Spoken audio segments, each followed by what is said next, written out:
And we're back. We're talking about the Saskatchewan Roughriders now, and it's one thing when you see this team at 1-4. It's another thing the way they got beat, and then you realize, oh, they're 1-4, and it was a nasty 4, losing big time to the Montreal Alouettes last week. Now it's a short week. They have hopefully a short memory, as they'll be heading down to Calgary to take on the Stampeders. That aside, is Chris Jones and the Riders starting to feel that pressure, or should we just say, you know what, relax? I think the Rider fans got to relax a little bit. I mean, I'm a super Rider fan. I'm not worried in the least bit. The one thing that just keep reading different blogs and different websites is the concern that they have is he's wearing too many hats. So he's coach, he's defensive coordinator, he's GM, he's vice president, player personnel, whatever. He runs the hot dog vending machine at halftime. Yeah, he's building the new mosaic on the side, you know. So he's got all these different titles.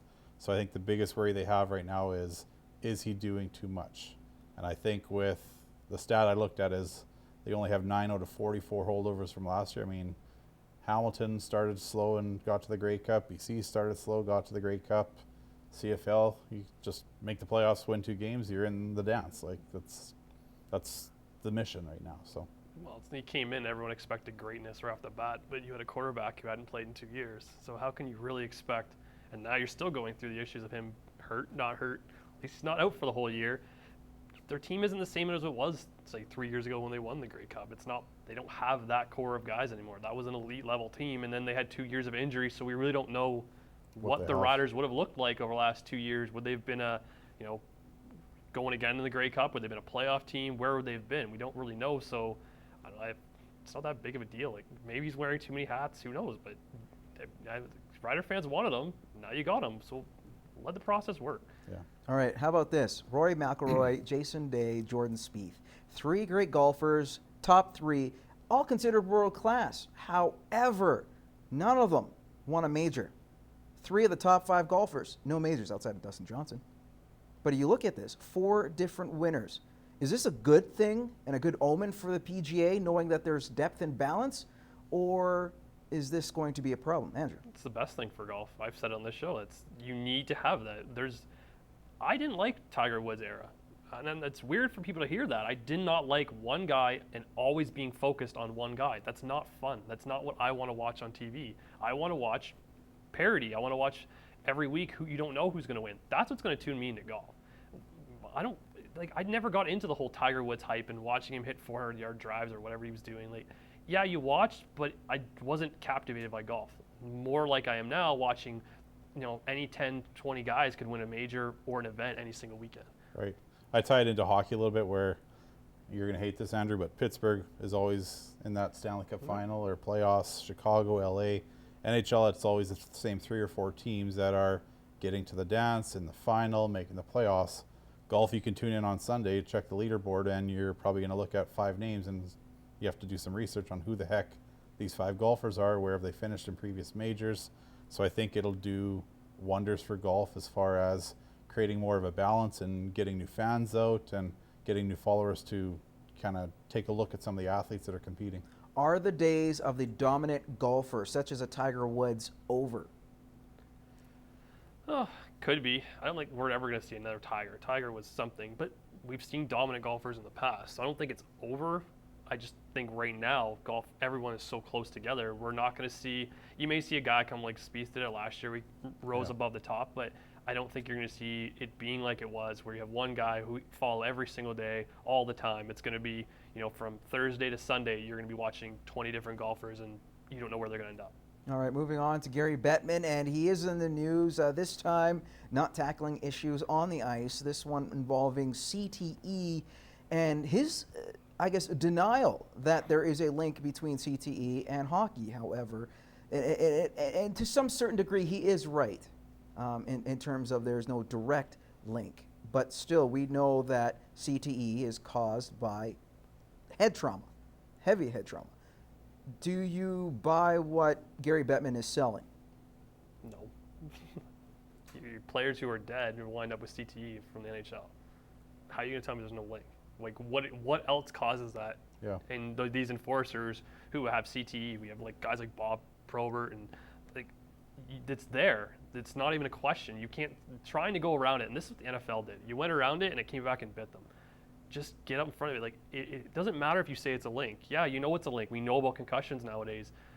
Do something to change the game, but don't sit there and say, no, we're going to distance ourselves. We don't belong to this group anymore, when everybody knows you do. You look at the hockey players, Rippin, Bugard, Belak, you mentioned Probert, some of these, younger enforcers that their primary role when they were on the ice was to drop the gloves, change momentum, scrap the other team's tough guy. You look at the depression, you look at the medicine and the pills and some of the medication that some of these guys are on. It's difficult not to see a correlation between the CTE and what their job was on the ice. So this is just the NHL burying their head in the sand then? Well, trying to hide behind it, I think. And okay, so let's just they say have a lawsuit going on. You're not going to come out and say it. So so if they admit it, then it's an admission of guilt in essence, right? Even if it's, well, in their case, they don't want to do that. But then the next follow-up question is like, okay, so let's just say, for argument's sake, there's no direct connection. Why are these guys doing this then? What is there? There's an obvious connection because you have players killing themselves and obvious concussion problems and depression and all these other issues. What's the cause? There's got to be something else. And then my first reaction is like, well, what are you doing about it then? CTE at least gives you a direction in which how to attack something and how to better the players. If it's not that, then what is it? And what are you doing to help these players? Because it's got to be something else. And there's no program right now where they're helping the players. The players are basically battling these off-ice issues on their own. So what is Bettman going to do? Is he going to step up and man up, or is he just going to kind of hide behind the issue? How about this, guys? Moving on to our final topic, we're going to talk about Phil Jackson in the news for something he said this past December, but it's starting to come light now in regards to how, well, he's, I guess, disliked towards the millennials, the modern players, saying that they can't play the triangle offense, one that he inspired during his time with the Bulls as well as with the Lakers and won several rings doing so. He came out in a quote saying, today's players lack the simple skills to play the triangle. They know how to play one-on-one, catch and shoot. They've mastered the crossover dribbles, spins, playing off screens, step-back shots. They don't know how to execute things like the inside reverse pivots or basic footwork. They have no sense of timing or organization. They don't know how to play 5-on-5 basketball. With that said, does Phil Jackson make any point? Or does he sound like a curmudgeon old man that I think he is? I like the creativity of the NBA right now. You look at Curry, you look at Durant, you look at all the players that are in the NBA.